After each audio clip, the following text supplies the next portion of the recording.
Kia ora everybody.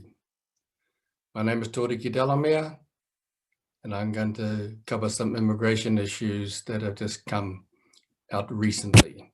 I'm speaking to you from my home marae of Whitianga, down on the Eastern Bay of Plenty, about 60 kilometres from Opotiki towards Te Kaha. Anyway, not really there. I wish I was there. Well, this morning, the government announced some new policies to pretty well guarantee the extension of essential skills work visa holders. Those are on 12 months to automatically, on application, extend them for 24 months. Now, that's obviously good if you're one of those people. But is it the government being generous? When I saw it, I said, what's behind this? I know. And it turned out I was correct. What it is that the government's finally woken up to the fact that the accredited employer program that they were going to make compulsory from the 1st of November, they simply can't do it. And of course they can't do it. That was obvious to me and many others when they announced it a few months ago. They're requiring every employee to become accredited if you want to employ migrant workers.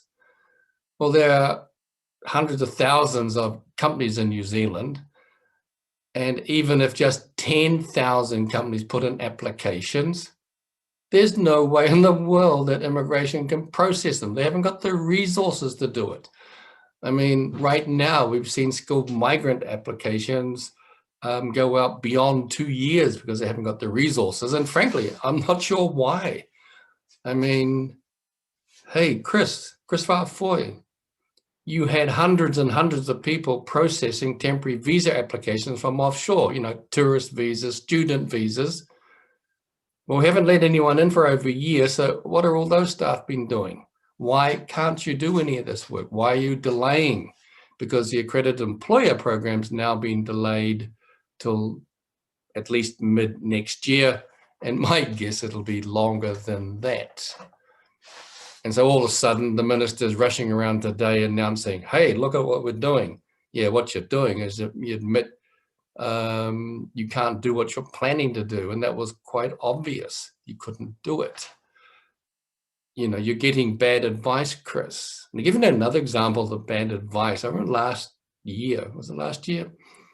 Big announcement. Hey, you guys, New Zealand citizens, New Zealand resident visa holders, if you have your partner trapped offshore and your partner has a current valid partnership visa, they can come to New Zealand. That part's good, not a problem. But that was all they said. And guess what? Everyone who was married or in a relationship with an Australian citizen, their partners weren't allowed to come to New Zealand. Why? Because none of them had a valid partnership visa. And why? Because Australians don't need a visa to come to New Zealand. On arrival, they show their passport, boom, you are automatically a New Zealand resident. So the thousands of Kiwis who were in a relationship with an Australian citizen, their partners weren't allowed to come. Now, they've changed that. It took the minister and the cabinet a month to wake up and say, oh my God, we screwed up there. Yeah, you did, majorly. But really, who screwed up? It's those advisors you have at Immigration New Zealand, the policy people. Should never have happened, Kris. You need to call those people out. And you have the same thing here now. Is myself and many others, we knew you couldn't bring in the accredited employer program by 1 November. You haven't got the resources. It's too many. So that was that one. Now, last week, I think it was, week before, great announcement. The new Migrant Protection Exploitation Work Visa. Sounds good. And there've been people out there saying it's great. Well, what that visa does, if you're being exploited by your employer, you can then dob that employer in. You go online and there's a form there and you tell them the name of your employer, where you work, and what they've done to you.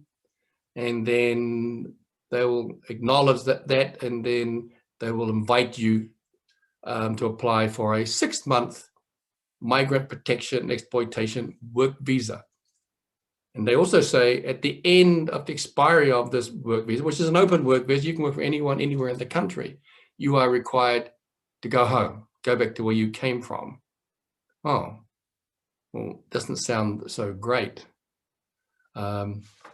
necessarily. I mean, if you're in the crap right now, you've got nowhere else to go, yeah, might be good for you, get an extra 6 months of an open work visa. But the government doesn't say what's going to happen at the end of the 6 months other than you have to go home. Well, seriously, let's say 1,000 people applied for this work visa. That means 1,000 employers have been dobbed in. Does anyone seriously believe that Immigration New Zealand has the capacity in the next 6 months to properly investigate 1,000 predator employers? Of course they haven't. They haven't got a dog show of doing that. And if they do investigate someone and they decide to prosecute that employer, how long is that going to be? It'll be at least 2 years, 3 years before that case ever gets to court. In the meantime, Immigration New Zealand have found a way to deport the 6-month now expired work visa holder. And so, like I said, if you're on your last leg, that's good. But if you're on your last legs, there's also the incentive. Hey, this is automatic. I don't know what to do. I know what. My employer, he hasn't screwed me over at all. He's paid me properly, but it doesn't matter. I come first. I'm going to dob him in anyway. So at least I get another 6-month visa. You don't think that'll happen? Hell yes, it'll happen. There'll be some unscrupulous people out there who will do anything to get that. At least they'll get another 6 months. They'll dob in their employer who is innocent of all accusations. But in the meantime, the guy will get a 6-month work visa. And the poor employer who's actually honest will face the prospect of being labeled by Immigration New Zealand a predator. Because the way Immigration New Zealand works, they don't look for evidence. They turn up and say, you did this, you are a predator. So for those good employers, you could be facing trouble. Now, like everyone else, I want Immigration New Zealand to come down and the government to crush the real predator employers. And believe me, there are plenty of them out there. And I've told Minister Faafoi and the government, I've written to them, says the first thing you should do, Kris, is if that employer is a resident visa holder or permanent resident visa holder, then if he's guilty of being a predator exploitative employer, cancel his work visa, if necessary, change the laws so they don't have any right to appeal to their deportation. You need to come down hard, just do it. Because those employers who are exploiting the workers, they won't risk losing their residency. And frankly, if I was still back as Minister of Immigration, I'd be talking to my cabinet colleagues and let's change the citizenship laws while we're at it. Let's extend them. But if any of those people came from overseas and they still have their original citizenship, then cancel their New Zealand citizenship and get rid of them as well. We don't need those sorts of people in this country. But yeah, look, I think the migrant protection exploitation work visa is the basis of a good idea. But hey, Immigration New Zealand, the chief executive, Minister Faafoi, Minister Twyford, you need to explain what's really going to happen down the line, okay? Because why would someone who's got 2 years left on their visa and they're being exploited, but why would they give up the 2 years so you can give them a 6-month visa and at which time they've been ordered to leave New Zealand? What's going to happen after the visa expires? What are you going to do to the employers? You haven't come clean and told anyone of this. And I suspect it's because you have no idea, mate. So, talk to your officials and get some clear ideas. Now, what else do I have? The shortages. I don't believe they have real shortages, but the skilled migrant category resident visas, what I've seen of late is it's quite clear officers are getting allocated an application, and they look at that application, and if the person is working validly as a retail manager, you know, in a liquor store or any other store, or certain other occupation, the hospitality industry, the case officer immediately has made a predetermined decision to do what they can to ensure that your application is declined. And I believe they're acting on instructions from higher above. And why do I think that? Well, those of you in the industry will have noticed the massive increase in length of PPI letters, point of prejudicial information. I responded one the other day, it was 16 or 17 pages of complete rubbish, actually. But because it's there, it would have taken the case officer probably several days to prepare that letter. And it is a load of rubbish. And unfortunately, it took me 29 pages to respond to it, because every allegation, every concern raised needs to be responded to. And all of a sudden, the time to process things is stretched out massively. And so it's no wonder the case officers are not their fault. It's the fault of the BUB, the minister, the cabinet, their executives at Wellington, putting this on them, and they catch the flack. So that's one of the problems.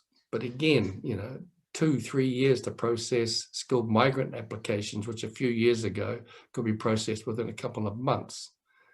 And it's not the numbers and the volumes as Kris tries to claim. They actually haven't changed a hell of a lot over the last 5 years. What's changed is the attitude of this government wanting to shut things down, but not being honest about how and why they're doing these things. Anyway, from Whitianga Bay, which is next to the Motu River, over the Maraenui Hills from Opotiki, between Opotiki and Te Kaha. Good night, everybody. You'll take care and stay safe.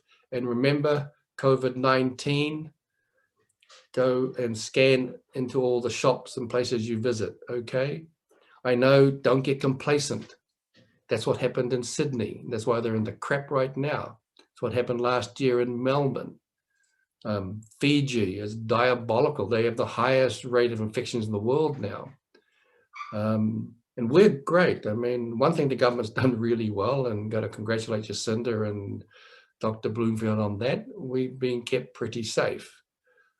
But we mustn't get complacent, because all it takes is one super spreader out there before anyone realizes we could have hundreds or thousands of cases, and we could be facing a Melbourne of last year.